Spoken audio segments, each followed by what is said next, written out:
Se levantó y vino a donde estaba su padre. Cuando todavía estaba lejos, su padre lo vio y se le conmovieron las entrañas. Y el padre, echando a correr hacia el hijo, se le echó al cuello y lo cubrió de besos. Esta parte de la historia, si no conociéramos la anterior, la que la precede, da la impresión de aquel hijo, aquella hija que se fue de viaje a estudiar y después de muchos años de haber estado trabajando, esforzándose, estudiando, regresa por fin a la casa a agradecer y a compartir con su familia todo ese esfuerzo. Tal vez así es más fácil de entender lo que acabo de leer nuevamente. Pero lo que hay detrás no es eso. Es la historia de la ingratitud de un hijo, de una hija, del despilfarro, del echar por la borda de la vida tanto esfuerzo del papá, de la familia, de errores graves cometidos, con los cuales esa persona que se ha ido, se ha hecho mucho daño. Al padre de esta historia se le conmueven las entrañas. Hay algo muy especial cuando logramos leer este texto en su versión original en griego, que a la vez trata de traducir en escritura lo que Jesús pronunció en arameo, que era la lengua en la que hablaba y predicaba. Y en esa lengua, en el arameo, la palabra que se usa para entrañas tiene un contexto muy particular porque se emplea para el útero femenino, aquel útero que da vida, que lleva dentro de sí una nueva criatura humana. Y entonces aquí hay algo especial cuando se tiene en cuenta esta historia, y es que Jesús le está poniendo al padre de la historia un útero. Un útero. Rembrandt, un gran pintor, en el año 1662 aproximadamente, sobre el óleo, en un gran cuadro de más de 2 metros de ancho y de alto, escenificó esta historia, la pintó. Y para tratar de poner en el lienzo, usando su arte, esta historia, puso al hijo de rodillas con su cabeza en el vientre, en el estómago de su padre. Que más que estómago, según la traducción, sería un útero. Un padre que tiene útero. Y el hijo está como llorando, queriendo meter su cabeza dentro del útero del padre. Y el padre lo está abrazando con sus 2 manos. Y cuando uno se fija detenidamente en esta gran obra artística, se da cuenta que una mano es mano masculina y la otra mano es mano de mujer, es femenina. Y es que Dios, en cuanto a Dios, es decir, en su esencia, Dios no tiene un género. Los géneros masculino, femenino es para la raza humana, para la especie humana, o las especies animales, macho, hembra. Dios es otro ser, es más, es el fundamento del ser, de todo lo que existe. Dios no tiene sexualidad. Lo que pasa es que nosotros, en nuestro lenguaje, y en un lenguaje donde pues, culturalmente ha primado el patriarcalismo, el machismo, pues le damos más la connotación del lenguaje masculino a Dios. Y decimos Dios Padre. Y esto es correcto, sí, pero es que también es madre. Dios es padre y madre. Dios reúne en su esencia, en lo que Él es, lo más hermoso que podemos encontrar en la paternidad humana. Dios tiene todo lo hermoso de la paternidad en cuanto a protección, en cuanto a dador de vida, en cuanto a responsabilidad, en cuanto a acompañamiento, pero también tiene todo lo hermoso y maravilloso de la maternidad humana. Su protección, la vida que también da en el útero, su delicadeza. Todo lo que es padre y madre es Dios. Nosotros nos hemos quedado, por la teología que avanzó en un lenguaje más patriarcal, nos hemos quedado en la primera persona de la Trinidad, en Dios Padre. Pero realmente, según este texto, deberíamos decir Dios Padre, Madre o Madre, Padre. Porque Dios es todo, Padre y Madre. Y esto es muy lindo. Y si lo sabemos incorporar también en nuestro lenguaje y en nuestra manera de relacionarnos con lo divino, nos puede ayudar a muchos. Porque tal vez muchos de nosotros, bueno, yo no me incluyo porque viví una infancia que agradezco mucho, pero tal vez muchos en su infancia, en su adolescencia, su relación con la paternidad no ha sido la más adecuada, la más significativa. Y cuando uno habla de Dios Padre, entonces, y su padre en su vida fue ausente o no estuvo, o fue un padre maltratador, es muy complejo en la mente humana y en la psicología dialogar con Dios Padre, porque ya vengo con un prejuicio sobre la paternidad. Pero este texto ayuda mucho a purificar, porque Dios también es madre. Y yo también cuando hablo con Dios como madre. Por eso Jesús quiso ponerle a la historia de este padre, de este Abba, en arameo le puso un útero femenino. Y sobre todo lo más particular en esta historia es cómo Jesús nos va llevando de la mano con esta parábola, con esta anécdota, a que tú y yo reinterpretemos la imagen que tenemos de Dios Padre y que ahora ya le pone madre, le puso útero. Porque para muchos de nosotros, como para sus oyentes, está la imagen del Dios soberano, que lo es. Pero un Dios soberano que te mira con desdén cuando te equivocas, que se enoja cuando te equivocas. Y entonces nos acostumbramos a revestir a Dios de una imagen humana que después no nos ayuda a nosotros mismos. ¿A qué me refiero? Si nos basamos en los textos, en muchos textos de la misma Sagrada Escritura, sobre todo del Antiguo Testamento, nos encontramos con la imagen de un Dios que castiga el error, un Dios de la furia, un Dios que condena, un Dios que castiga el pecado del faraón y manda que mueran todos los primogénitos, el Dios que castiga a los enemigos de Israel, el Dios que cuando se equivoca la persona manda el castigo. Y por eso en la mentalidad judía, también en la nuestra muchas veces, está arraigado el pensamiento, lo veíamos la semana pasada, que esa calamidad, esa dificultad, ese problema que ahora tengo, Dios, ¿por qué me castigas? ¿Por qué Dios me manda esta tragedia? Porque estamos todavía con esa imagen muy primitiva de un Dios castigador, de un Dios que es un Dios que se ofende y cuando está ofendido te mira así de lado, con desprecio. Sí, es verdad, vuelvo a repetir que esos textos están, pero están en una etapa de la historia del pueblo en su amistad con Dios que va poco a poco progresando. No hay que olvidar que la Sagrada Escritura se escribió a lo largo de más de 1000 años. Y cuando los primeros autores sagrados intentaban con su mente, guiados por el Espíritu, interpretar quién era Yahvé, pues obviamente lo comparaban con las demás divinidades, con los dioses guerreros de los babilonios, de los mesopotámicos, de los egipcios, de los dioses del Olimpo. Y también iban pintando en Dios esas características de guerrero, de enojo, de ira, porque así las veían en las otras culturas. Pero poco a poco esto se va depurando.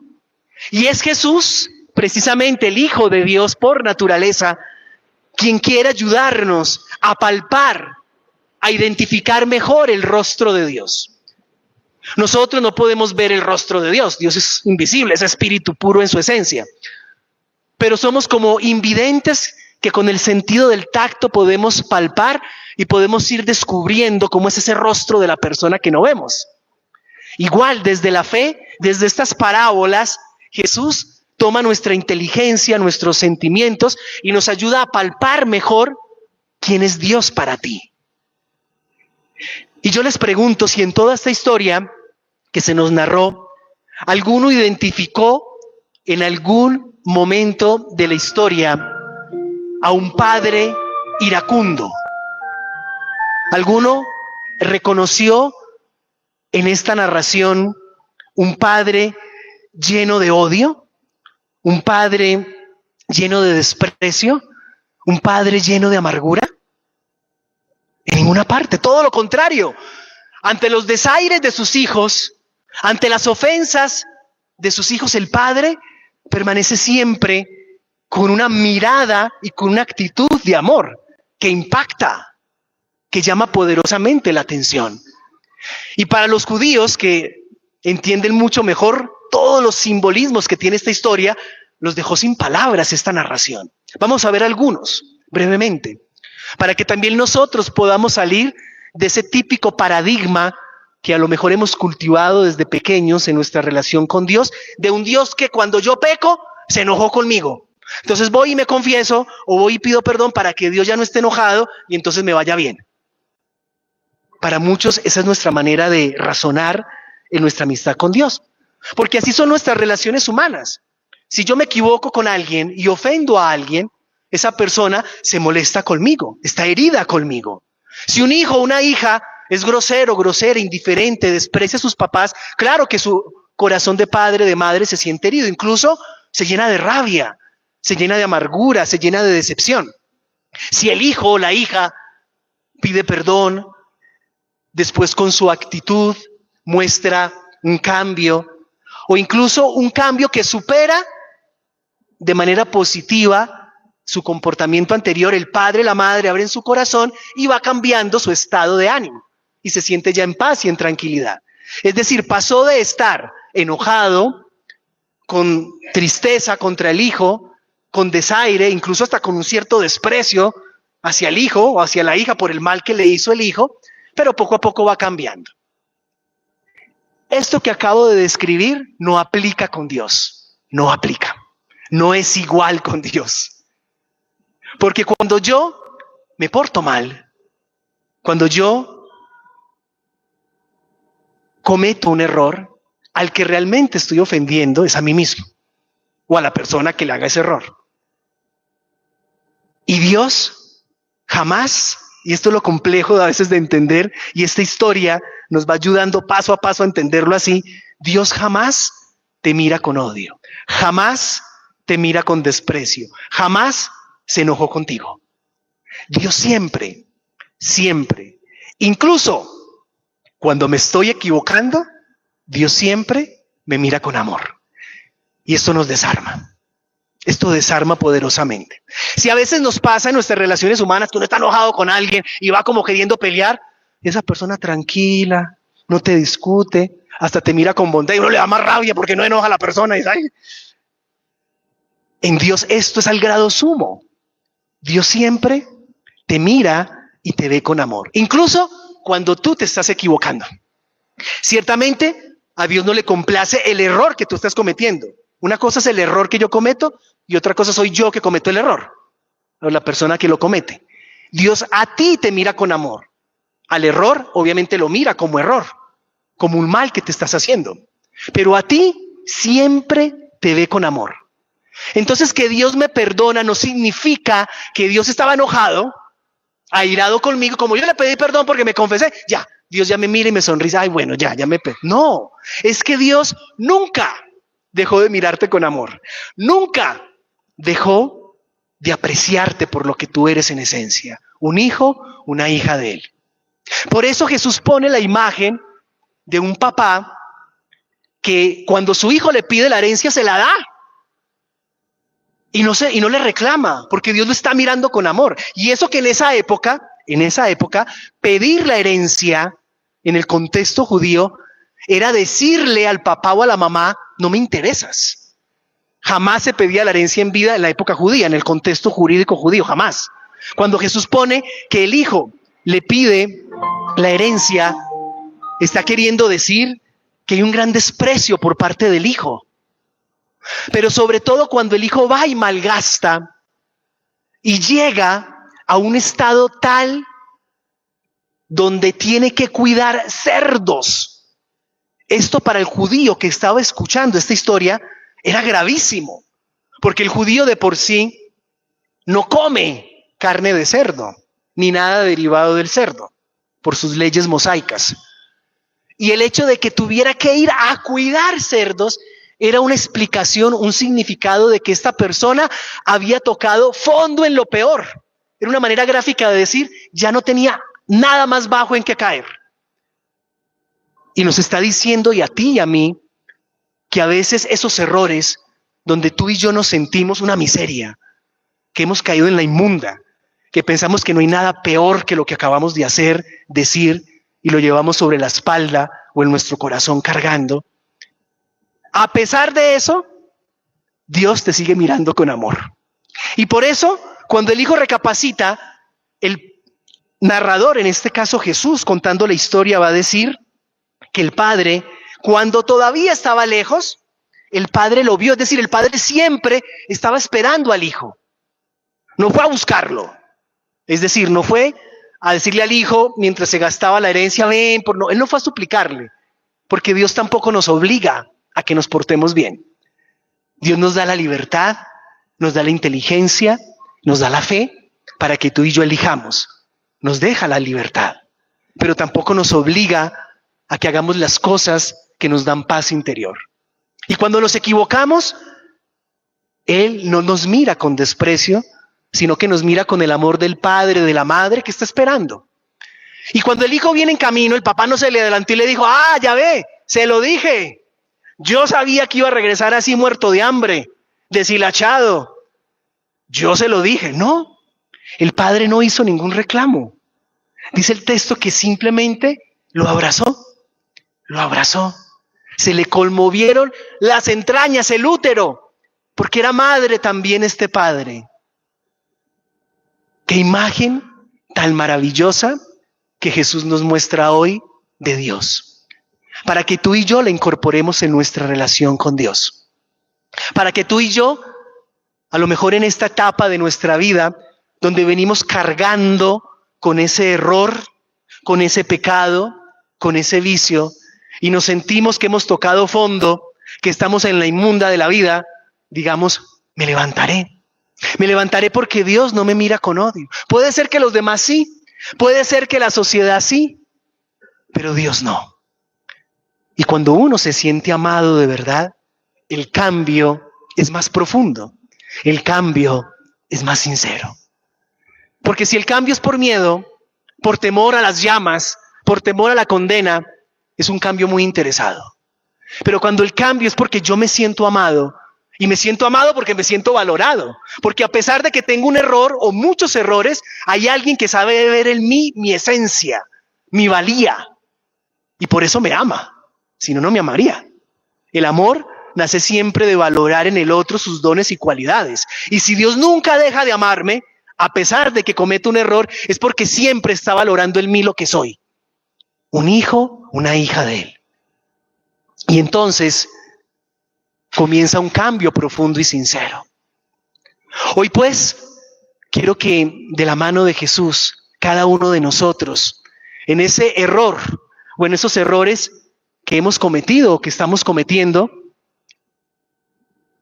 veamos a Dios y el perdón de Dios de otra manera. ¿De cuál manera? Como el padre y madre de esta historia. No como un Dios que está esperando a que tú te arrepientes y te confieses para entonces Él mirarte con amor y decirte, ahora sí te voy a bendecir porque te estás portando bien. Es que miren, pórtese bien o mal, Dios siempre te va a bendecir. Lo que pasa es que cuando uno se porta mal, cierra su corazón, lo hace duro y no aprovecha esas bendiciones muchas veces. Vengas o no vengas a misa, Dios te seguirá bendiciendo. Porque Dios siempre te mira con amor.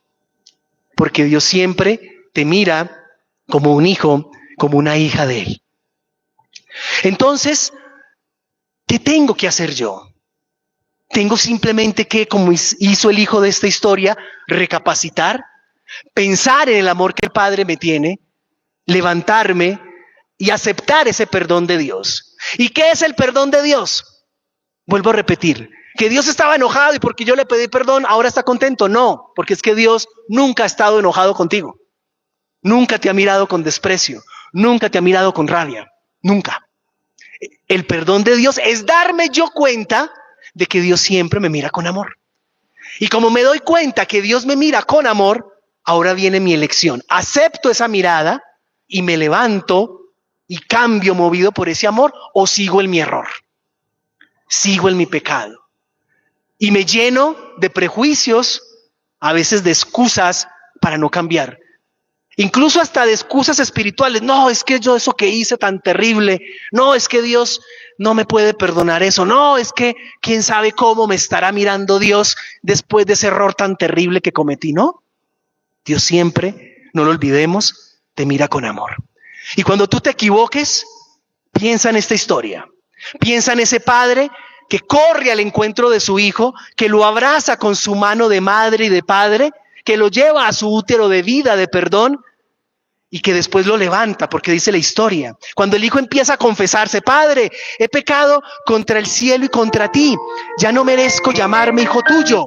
El padre no le deja terminar todo el discurso.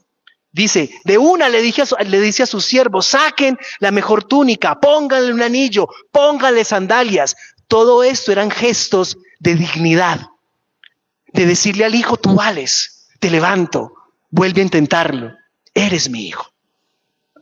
Sigamos pues en este camino de la Cuaresma. Y atentos también, porque a veces nosotros somos el otro hijo o la otra hija de esta historia, que nos creemos muy buenos. Yo no peco, yo no robo, yo no mato, y yo soy tan creyente, padrecito. Pues de vez en cuando un pecadito. Entonces voy a confesarme y la primera parte de mi confesión es mostrar todas mis virtudes. Padre, yo vengo a misa, yo hago esto. Y uno a veces piensa como sacerdote, bueno, ¿vino a confesarse o a excusarse? Porque la confesión es para reconocer en qué me estoy equivocando, porque quiero cambiar y mejorar.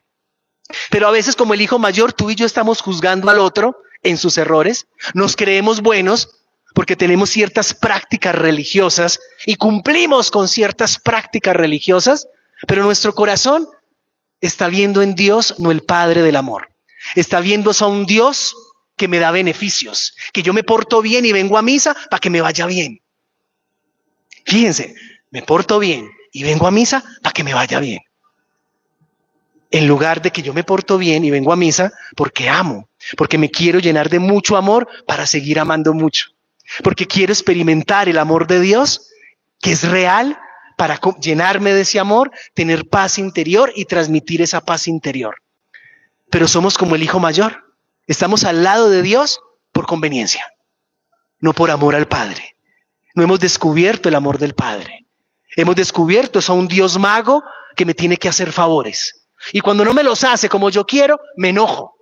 Y cuando yo veo que se los hace al que se porta mal, me enojo aún más. Porque al otro que sí se porta mal, al que no va a misa, al que no le hace la novena al misericordioso, a ese sí le va bien. Y yo que vengo a misa todos los domingos, que hago la novena, que doy mi diezmo, y yo ¿por qué no me gano el bono? Y el otro que sí se lo gana para beber, ese sí se lo ganó. No, señor, pero ¿cómo así? Ahí estoy pintado como el hijo mayor de la historia, solo buscando cómo compararme con el otro, solo buscando cómo sacar la rabia de mi envidia, de mi egoísmo, de mi orgullo y prepotencia. Hoy pues el Señor nos invita a mirar a Dios como lo que es, como el Padre y la Madre del amor. Y a que te mires a ti mismo, a ti misma, como Dios te ve. Sobre todo, que te mires a ti mismo, a ti misma cuando has cometido un error, como Dios te ve. Porque si te miras como Dios te ve cuando cometiste el error, seguramente te vas a levantar y vas a cambiar de verdad. De lo contrario, seguirás en tu error. O con una conversión muy falsa, muy movida por el miedo, muy hipócrita, muy de conveniencia pasajera. Hoy pues dejémonos abrazar por el abrazo de este padre y madre de esta historia y comprendamos que Dios siempre, siempre nos mira con amor. Que así sea.